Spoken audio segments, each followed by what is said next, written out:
What's up? So again, there's no new movie, so this is not a movie review. Yeah, my hair looks horrible, but I just wanna do this video because I have not made a video in a while, and last movie I saw was Thor Ragnarok. So I just wanna just want to comment on the upcoming Battlefront. I think some people already have it, and some people are complaining about the loot crates and stuff like that. And that's I just want to be honest with you that the loot crate thing, I foresee this a year ago or more. I foresee this is coming to console. How I saw this, because mobile gaming. So all the big publishers, they tested on the iPhone, on Android, these games which are free to play, and there are games that you have to pay, but at the same time they put in transaction loot crates and stuff like that. And I think the first game that really monetized, that really used this kind of things was Infinity Blade.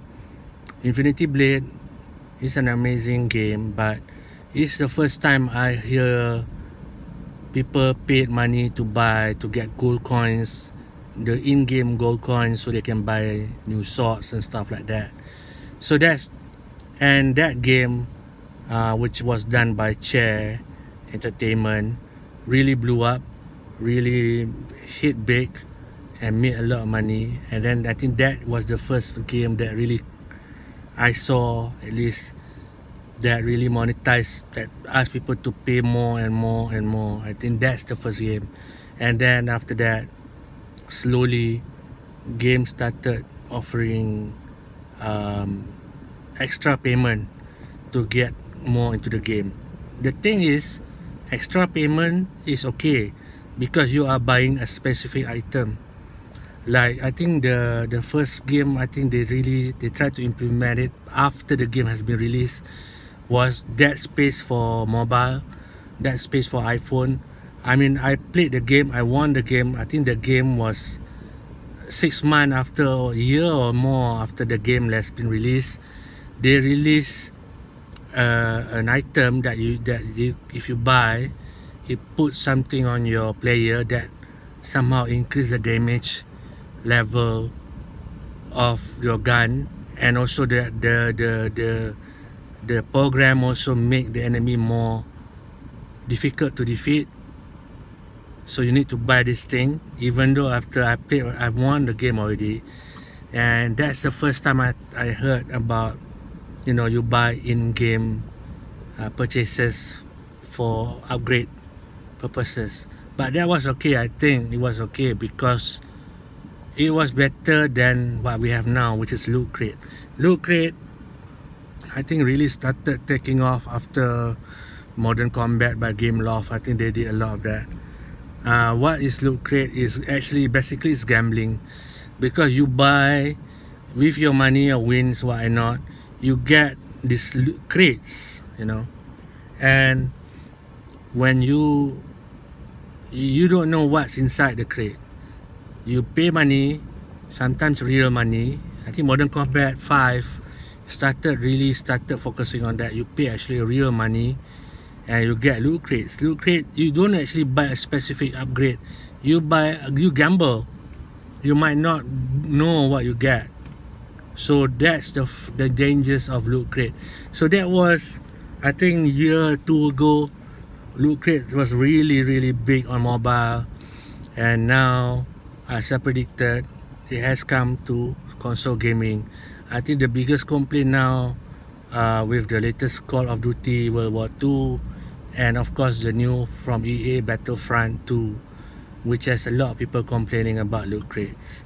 And basically it's a gamble. It's a gambling mechanism. You buy things, you don't know what you're gonna get, but you actually spend money on it.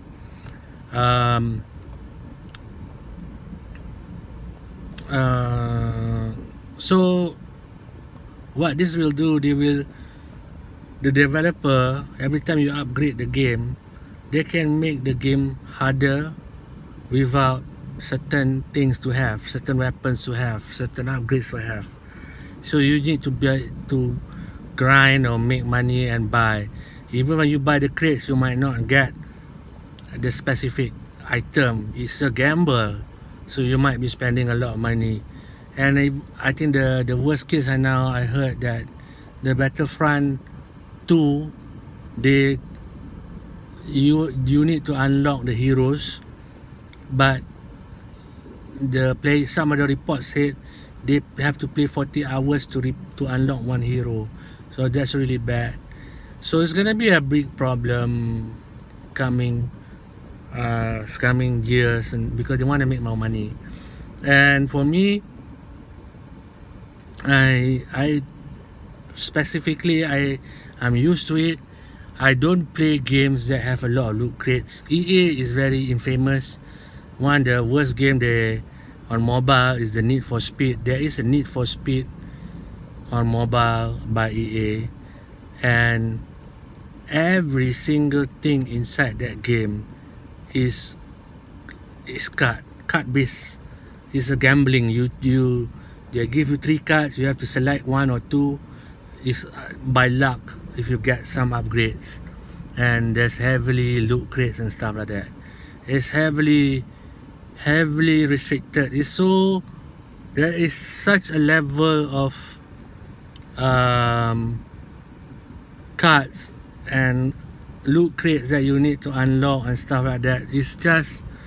It's more of that than actually playing games. So I deleted the Need for Speed Unlimited. I think the title was Unlimited, but it was so bad. It was so bad. And the latest game, I think it was worse than on mobile, which I know it could be implemented in console soon, which is a game called Into the Dead 2, where now games, they have like lives. You can only play the game for this short amount of time, because they have this thing that you can only play only as limited amount of time. So they offer you can play this game unlimited amount of time by achieving VIP status. VIP status, this is the worst part I've never heard of this, but it's coming. Is based on membership. You pay in Malaysian dollar, Malaysian ringgit, 40 ringgit every month membership. Can you imagine a game that has that? You are paying money every month to play unlimited game. That is crazy. That is, I think, evil. I call it evil. So I deleted that game. I did a review on that. It's a good game, but they managed to put that in, which I think is bullshit, and it's just evil. You have to be a membership to play how many unlimited time. I mean, that's bad. I think that's just evil. Game is supposed to play for having fun, not when it's too much of this going on, where you need to bring extra money, you need to be a membership, you can only play limited time. It's no longer fun to play this kind of game. So it's